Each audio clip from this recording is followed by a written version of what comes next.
Pandesara police સ્ટેશનમાં નોંધાયેલ વણશોધાયેલ વાહન ચોરીના ગુનાનો ભેદ ઉકેલી આરોપીને ચોરીના વાહન સાથે ઝડપી પાડતી સુરત શહેર ક્રાઇમ બ્રાન્ચ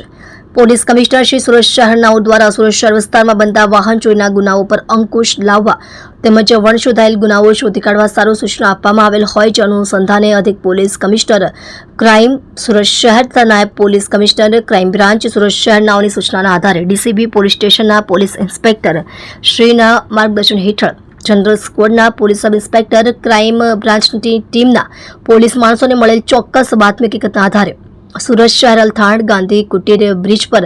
જાહેર રોડથી પરવેઝ મહેંદી હસન સિદ્દીકીને ચોરીની મોટરસાયકલ સાથે પકડી પાડવામાં આવેલ છે. મજકૂર ઇસમની પૂછપરછ કરતા પોતે હાલ સલૂનનું કામ કરતો હોય જેમાંથી વધુ કમાણી ન થતી હોય અને પોતાના અંગત ખર્ચ માટે પૈસા ન હોવાથી મોટરસાયકલ ચોરીને વેચી દઈ પૈસા કમાવાનું નક્કી કરીને ગઈ તારીખ 26/5/2025ના રોજ બપોરના સમયે પાંડેસરા સોનારી ગામ સાઇનના સોસાયટીની બાજુમાં આવેલ દુકાન પાસેથી જાહેરમાં પાર્ક કરેલ